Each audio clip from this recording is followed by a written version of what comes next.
दुनिया भर में अपना नाम कमाया है। मैं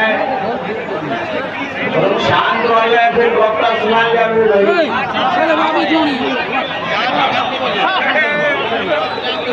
तो मैंने मंच के हमारे साथियों से पहले बोलने का इजाजत इसलिए लिया कि तेजस्वी जी के आने से कबल मैं अपना फरियाद आपके सामने रख सकूं और साथ ही कुछ ऐसी जानकारी जो आपके पास भी है उसके बारे में चर्चा करूं ताकि आपको जानकारी जितनी है उस पर आप फिर गौर करेंगे और फैसला लेने में आसानी होगी। आज जैसा कि पता है आप सबों को कि यहाँ पे कुछ देर के अंदर आपके इंशाअल्लाह होने वाले मुख्यमंत्री तेजस्वी यादव जी आपके बीच आएंगे। आपके हरदिल अजीज कैंडिडेट सऊद साहब के साथ और आपको बिहार की स्थिति से अवगत कराएंगे और अपनी बात आपके सामने रखेंगे। तो मुझे खुशी है कि काफी लोगों का आमद यहाँ पे हो चुका है और सैकड़ों और हजारों की तादाद में यहाँ पे लोग आते ही जा रहे हैं। मैं शुरू करना चाहता हूँ आपको ये याद दिलाते हुए एक महीना कबल सऊद साहब आ गए हैं आपके एमएलए और अभी के महागठबंधन आरजेडी के कैंडिडेट। आपसे अपील है कि उनके आगमन पर ताली से स्वागत करें, हाथ हौसला अफजाई करें। अरे अच्छा हुआ सऊद साहब आ गए और आपको देख के हिम्मत हो रही है हमें भी। और जैसा हमें बताया जा रहा है कि कुछ ही देर में तेजस्वी जी भी आएंगे तो हाँ सलाम करके आप बैठे। हम 5-10 मिनट बोलने का तो मैं शुरू करना चाहता हूँ ये बताते हुए कि पिछले 10-12 साल से आप लोगों ने देखा होगा कि अकेला आदमी जो पूरे हिंदुस्तान में घूम घूम के आपके हिफाजत के लिए, आपकी तरक्की के लिए कोई शख्स खड़ा है मोदी और आरएसएस के सामने, वो है राहुल गांधी। है कि नहीं भाई? अभी एक महीना कबल पहले कुछ 2 हफ्ता से ज्यादा आपके 24 से 25 जिलों में उनका दौरा रहा, आपको याद होगा। और दौरा क्यों रहा? क्योंकि हमारे यहाँ एसआईआर चल रहा था। आपको अब अंदाजा लग गया होगा कि पिछले कई चुनाव हिंदुस्तान के अलग अलग राज्यों के और 2024 का चुनाव और 2019 का चुनाव आपकी वोट चोरी से इनकी सरकार बनी है। तो मैं पूछना चाहता हूं आपसे, वोट चोर गद्दी छोड़, वोट चोर गद्दी छोड़, वोट चोर गद्दी छोड़। तो इन्हें यार नहीं जावे बोलो, हमारे कोशिश करवाओगे।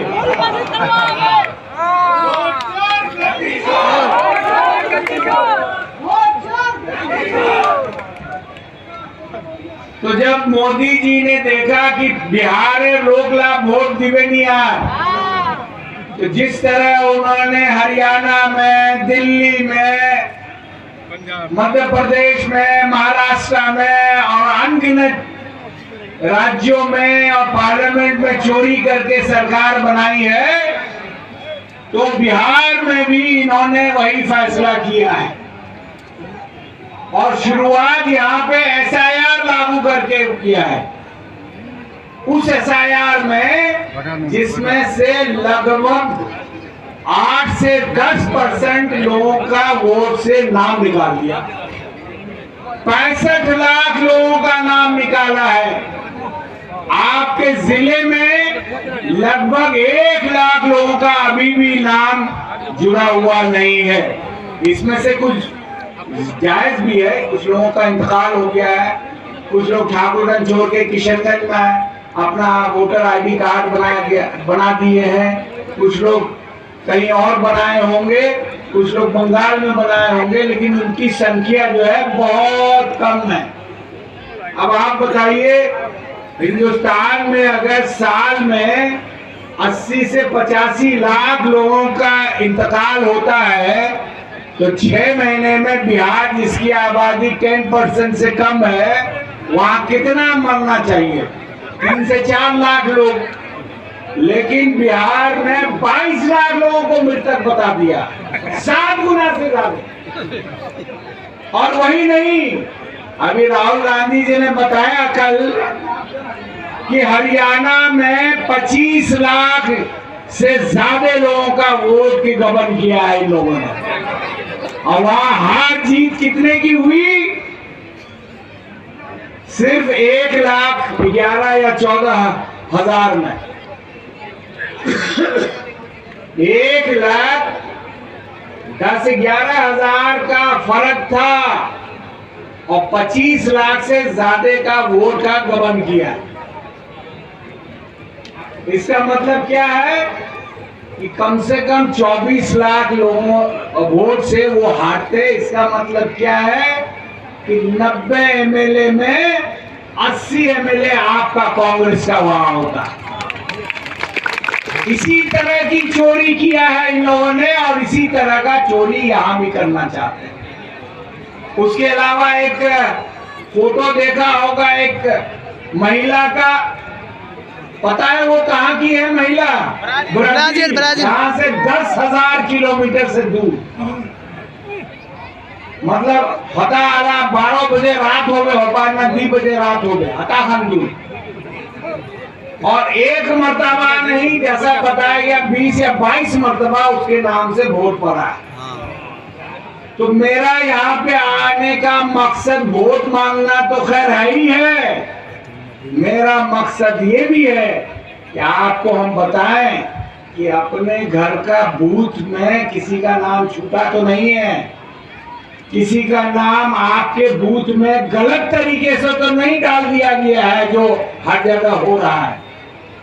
अगर गलत तरीके से आपके बूथ का नहीं रहने वाले किसी का नाम डाल दिया है तो आप उसको वोट देने मत दीजिए।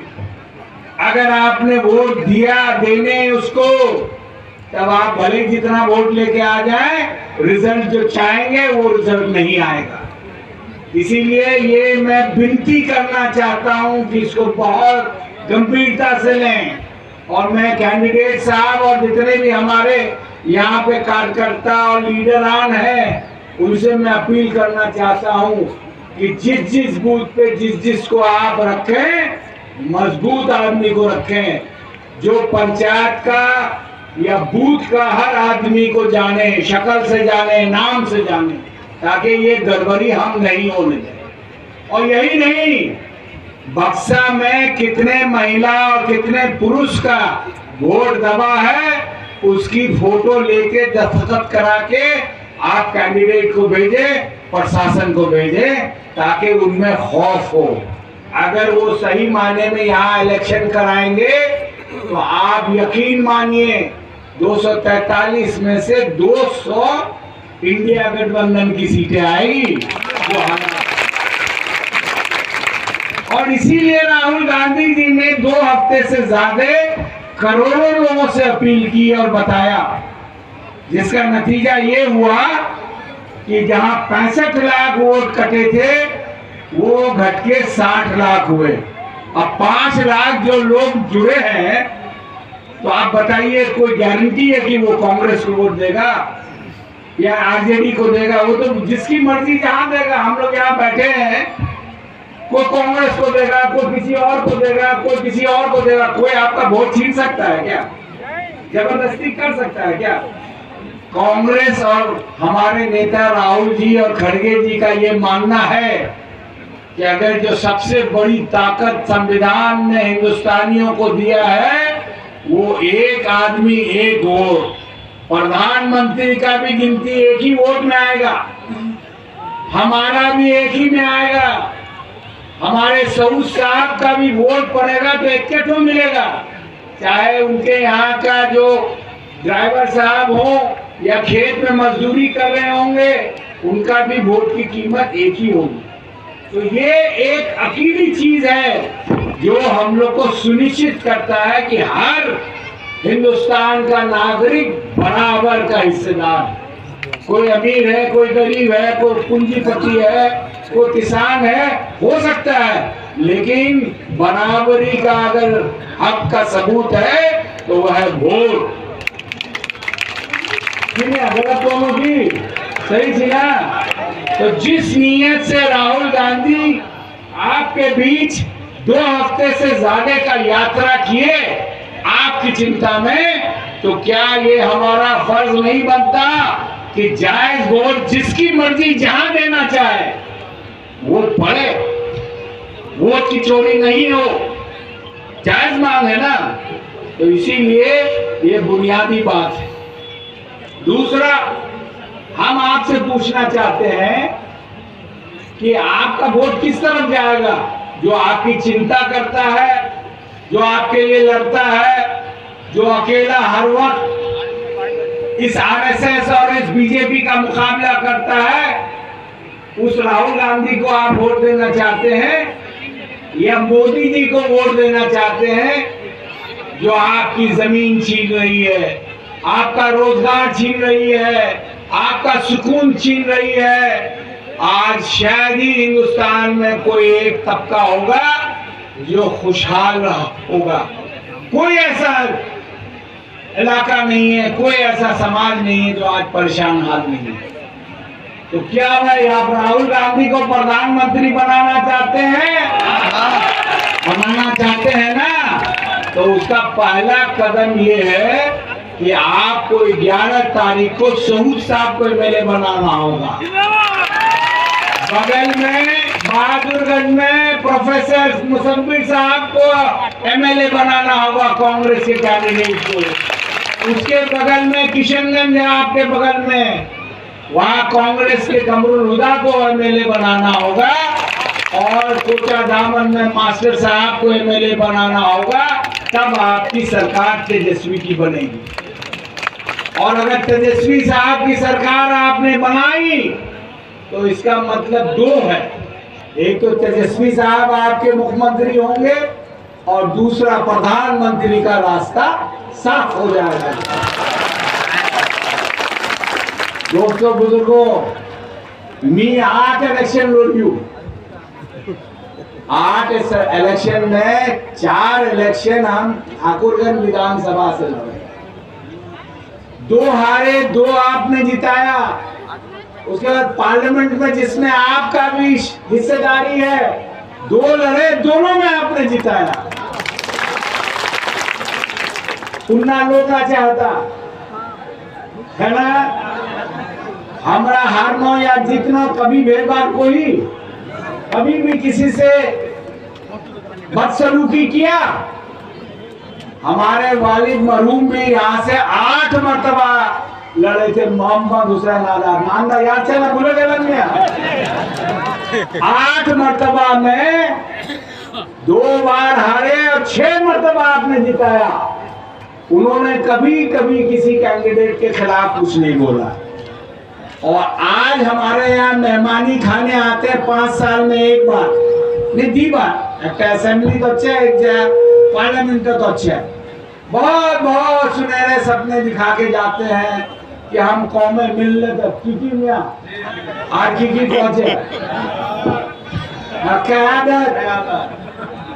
कयादत तो भाई आप जो वोट ले रहे हैं तो उससे क़यादत मजबूत होगी या कमजोर होगी? दी बार जे हमरा हारना था तो वोट बटेगा तब ना हारेंगे ना, नहीं तो हारना था जी। तो वो होने मत दीजिए। और किस तरह का अल्फाज कह रहे हैं? हम लोग तो कैंडिडेट का नाम भी नहीं ले रहा। अपने कैंडिडेट का नाम लेना तो हम लोग का फर्ज है, कहना ही चाहिए, मांगेंगे किसके लिए। लेकिन ये लोग कहता है जो इनके साथ खड़ा नहीं है वो नमरूद और फिरौन है। किसी भी इस्लाम के मानने वाले के लिए इससे भद्दी गाली नहीं हो सकती, इससे भद्दी गाली कतई नहीं हो सकती। और ये हमको कहते हैं नमरूद और फिरौन। ये उसमें जब उसमें टाइम होंगे उसमें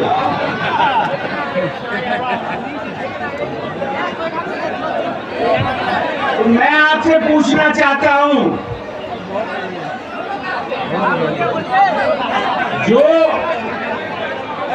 जो आपके लोगों को और आपको नमरूद और फिरौन की तुलना करता है, ऐसे आदमी का साथ देना क्या ये जायज है?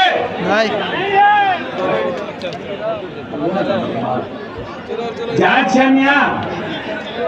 यहाँ पे बहुत लोग आप लोग होंगे जो हिंदुस्तान के अलग अलग कोनों में घूम के आए हैं, या आपके परिवार के लोग होंगे। आप बताइए, अगर आपका डॉक्टर जावेद या सऊद साहब या और कोई साहब, मुश्ताक साहब हो या देवन जी हो, ये लोग अगर कहीं बाहर जाके इस तरह की तकरीर करते तो क्या दोबारा उनको घुसने का मौका मिलता? लेकिन हम लोग कितना बर्दाश्त करेंगे? कम से कम उनको बता तो दीजिए वोट देके कि आपकी जो मंशा है, आपके जो तौर तरीके हैं सीमांचल में और खास करके सुरजापुरी लोग कतई पसंद नहीं करते। ये बताना होगा। बताने का तरीका से देख है कि इनका जो वोट है वो होना नहीं चाहिए। उनका वोट जो दूसरे को जाके तीसरे को फायदा पहुंचाए, ये होना नहीं चाहिए। ये मेरी आपसे अपील है। और आप जानते हैं कि जो मैं कह रहा हूं ये मायने रखता है और हकीकत भी यही है। अच्छा, आप ये बताइए कि 20 साल से नीतीश जी की सरकार है ना मियां? हाँ। 20 साल में हमारी स्थिति बद से बदतर हुई है।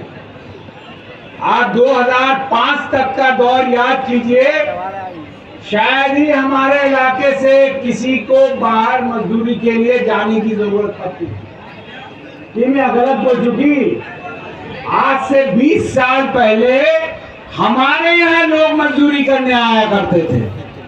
आज शायद ही कोई ऐसा घर है, शायद ही ऐसा कोई गांव है जहां से 50, 100, 200 लोग बाहर नहीं खट रहे हैं। क्यों खटने जा रहे हैं? अपने परिवार को छोड़ के, बाल बच्चों को अकेला छोड़ के, बूढ़े माँ बाप को अकेला छोड़ के क्यों जा रहे हैं?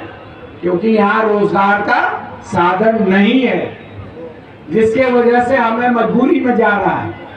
आपको जान के ताज्जुब होगा कि बिहार की आबादी 13 करोड़ है और 13 करोड़ में 3 करोड़ लोग चाहे इलाज के लिए, चाहे शिक्षा के लिए, चाहे रोजगार के लिए बाहर जाना पड़ता है। तो ये बंद होना चाहिए या नहीं होना चाहिए? आप बताइए। तो बंद कैसे होगा? जब तक नीतीश जी को आप, बीजेपी के गठबंधन को आप मदद करेंगे, चाहे डायरेक्ट वोट देके या अपना वोट तीसरे जगह देके कमजोर करके, तब तक हम लोग की जो परेशानी दूर नहीं होगी। मेरे बारे में बहुत मशहूर है कि जब से डॉक्टर साहब हमरा बनाई एमयू तेरा होल खुना झंडा ले खड़ा रहते थे ना, यहाँ फोटो देखिए ना, तो हमारे लिए सबसे बुनियादी बात है कि हमारे यहाँ जो सोनिया गांधी जी, मनमोहन सिंह जी जो इतना बड़ा तोहफा दिया एएमयू सेंटर के नाते, वो मुकम्मल हो। और जब से ये बीजेपी नीतीश जी की सरकार है, पिछले 13 साल से जो हमारा फंड है नहीं आ रहा। कई मर्तबा नीतीश जी से मिल के, बोल के, लिख के अपील किया, लेकिन अभी तक उनके तरफ से कोई मदद नहीं आई। अगर एएमयू का शाखा यहाँ खुल जाता तो हमारे भी बच्चे आईएएस, आईपीएस वगैरह बन पाते, सस्ते में तालीम हासिल कर पाते, और हमारा जो प्लान है बाहर जाने का बच्चों का, वो रुक जाता। ये लड़ाई हम लड़ते रहेंगे। और अगर आपने सरकार अपनी बनाई तो इंशाल्लाह जमीन के लिए हमको अकेले नहीं लड़ना पड़ेगा। फंड के लिए हमारी सरकार, बिहार की सरकार हमारे साथ लड़ेगी और वो उसको मजबूर करेगी कि तू फंड। दूसरा, आपको याद दिलाना चाहता हूं, आप में से बहुत लोगों को याद नहीं होगा या पता ही नहीं होगा कि जब 2000 में आपने पहली मर्तबा हमें एमएलए बना के भेजा था तो सीधे हम मंत्री बन गए। हम यहाँ से ठाकुरगंज से, बहादुरगंज से सऊद भाई के चचा, सऊद साहब के चचा जाहिदुर रहमान साहब और हमारे एक सीनियर नेता, आज उनके बेटे लड़ रहे हैं, दुआ कीजिएगा कि वो जीते, यूसुफ सलाउद्दीन साहब आरजेडी के कैंडिडेट है। 3 हम लोग मिनिस्टर थे। हमने सुरजापुरी आरक्षण मांगा, नहीं मिला, हमने इस्तीफा दे दिया। इस्तीफा देने का असर ये हुआ कि साल भर में हम लोग को सुरजापुरी एनेक्सर, कितना लोग है, एनेक्सर 2 में हम लोग को आरक्षण मिला, जिसमें कुछ फायदा होता है। हमने इस्तीफा दिया, इनके चचा ने इस्तीफा दिया और हमारे कैसर महबूब साहब ने इस्तीफा दिया। पिछले कई सालों से नीतीश जी को मिल के, लिख के, पार्लियामेंट में 10 मर्तबा बोल के हमने अपील की, तो एक मर्तबा जवाब आता है कि सुरजापुरी आरक्षण विचाराधीन नहीं है, मतलब हमारा स्वच्छीकरण नहीं। तो अगर हमारा हक है, यहाँ जितने भी हमारे ठाकुरगंज और पूर्णिया सीमांचल के हमारे जो लोग हैं, सबको आरक्षण मिला है एनेक्सर 1 में, बैकवर्ड कमीशन ऑल इंडिया में। सिर्फ सुरजापुरी मुसलमान बचे हुए हैं, जिसकी हालत लगभग बराबर और कहीं कहीं और बदतर है। तो हम लोग को जो आपने बनाया, तो हम लोग का तो फर्ज है कि लड़के लाओ, कम से कम कुछ तो फायदा हो अपने लोगों का। तो नीतीश जी को नहीं, तुम्हारा ठीक है, तुम्हारा देना कोई जरूरी नहीं है। तो ऐसे लोग को आप मुख्यमंत्री बना के रखना चाहते हैं क्या? नहीं चाहते ना? तो तेजस्वी जी आ रहे हैं, सऊद साहब को जिताइए, सरकार बनाइए। हम लोग आपकी लड़ाई, अपनी लड़ाई, अपने बच्चों के लिए हम लड़ेंगे, लड़ते आ रहे हैं और लड़ेंगे और वो हासिल करेंगे। अभी एसआईआर में बहुत बात चला कि भाई सीमांचल में बहुत भले घुसपैठिया है, बांग्लादेशी है, नेपाली है, रोहिंग्या है, इला सुनना ना तुम्हारा वीडियो तो सब नहीं देख, सुने कि नहीं भाई? तो कहाँ सुनाई नीचे, सुने कि नहीं? सुने ना। अभी रिपोर्ट आया प्रशासन से कि किशनगंज में एक भी घुसपैठिया नहीं है। तो अमित शाह काहे को गला फाड़ फाड़ के, मोदी जी काहे को गला फाड़ फाड़ के कहता है कि यहाँ विदेशी है, जब प्रशासन कर रहा है एक भी विदेशी नहीं है? तो ये क्यों झूठा प्रचार किया जा रहा है? ऐसे लोगों को नहीं बदलेंगे तो जो यूपी में और असम में और हरियाणा में हो रहा है, उनकी साजिश है कि यहाँ भी करें। कहते हैं कि हम यहाँ पे कमल खिलाएंगे। अरे भाई, कमल तो हो आला बरसाते बात है। आप हमारे खेतों में देखिए, हर जगह कमल दिखेगा। हाँ, दिखता है कि नहीं दिखता है? लेकिन इस कमल की बात नहीं करते। वो चाहते हैं कि उनकी जो नफरत का कमल है उसको खिलाएं। और ये मुमकिन हो सकता है, इनके जो दोस्त आए हैं 5 साल में 2 बार जो आते हैं मेहमानी करने के लिए, अगर वो ज्यादा वोट काट लेंगे तो उनका सपना साकार हो जाए। समझिए इस बात को। और कहते हैं घुसपैठिया आया है, सरकार ने जो तंत्र है, जो ऑफिसर है, इन लोगों ने कह दिया कि एक भी नहीं मिला। हम कहते हैं कि हिंदुस्तान में जो लोगों की सालाना आमदनी है वो 3.25 लाख है। गौर कीजिएगा, ये बहुत इंपॉर्टेंट बात है। 3.25 लाख सालाना बिहार हिंदुस्तान का आदमी कमाता, हर आदमी। और वहीं पे अगर बिहार की बात करें तो 3.25 लाख से घट के 1/4 से भी कम 65,000 रुपया सालाना बिहार के लोग कमाते हैं। और सीमांचल की जो इनकम है आपकी हमारी, किसी का 1 लाख है तो किसी का 5,000 है, उसका एवरेज निकालेंगे तो है 22,000। आप समझ रहे हैं भाई? आप लोग मंच को खाली कर दीजिए, आप लोग मंच को खाली कर दीजिए। इतने सारे लोग बीच में मत बोलो ना यार। 22,000 हमारी आमदनी है सालाना, आपकी हमारी सबकी मिला के। और कहाँ है 3.25 लाख? इसका मतलब क्या हुआ कि जो हिंदुस्तान के सब लोग, जिसमें आप भी शामिल हैं, वो लोग साल में 20-25 दिन में जितना कमाते हैं, हमारे इलाके के लोगों को साल भर लग जाता है उतना कमाई करने। जिसका कारण है कि हर घर, हर गांव का आदमी हमारा बाहर खट रहा है। तो जब हमारे यहाँ से पलायन हो रहा है तो विदेशी यहाँ आके क्या करेगा? है भूख हड़ताल करेगा या यहाँ पे मरने के लिए आएगा? तो ये लोगों को गुमराह करके, लोगों को बेवकूफ बना के, पॉलिटिक्स करके हम लोग को ठगना चाहता है। और हिंदुस्तान के नजर में हम लोग को विलन बनाने की कोशिश की जा रही है। और ये तभी ये कामयाब होंगे जब आपके यहाँ 4 सीट में अगर एक भी सीट निकालेंगे तो हमारे लिए बहुत घातक होगा, क्योंकि उनकी जो प्रचार होगी वही दुनिया को दिखाएंगे। आप समझ रहे हैं मेरी बात?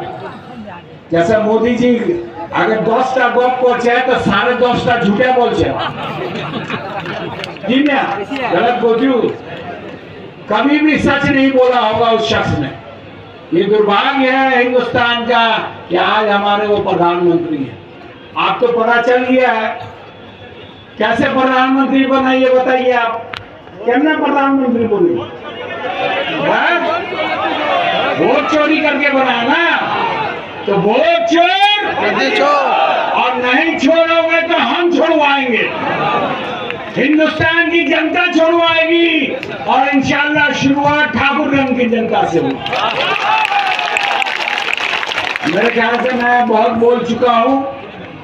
आखिर में विनती करना चाहता हूँ कि जैसा मैंने बार बार कहा कि हर आदमी का एक वोट उतना ही कीमत रखता है जितना प्रधानमंत्री का हो, चाहे डॉक्टर साहब का हो, सऊद साहब का हो, राहुल गांधी जी का हो, खड़गे जी का हो, उसी तरह उतना ही ताकत और उतना ही गिनती आपके वोट का होता है। इसका सदुपयोग होना चाहिए। क्लियर है, हम उसके साथ कतई नहीं जा सकते हैं जो हमारे कब्रिस्तान और दरगाह और मस्जिदें और मदरसा की जमीन छीनना चाहते हैं। ऐसे लोगों का साथ देंगे आप क्या? तो इसके अगर साथ नहीं देंगे तो हम सबको एकजुट होना होगा। मैं बताना एक चीज बीच में भूल गया जो अभी बताता हूँ। वक्फ बोर्ड को जो पावर सीज करना चाह रहा, 6 महीने तक बहस चला, कुछ लोगों का टीम बना एमपीस का, उसमें से आपके एमपी को भी एक शख्स रखा गया था।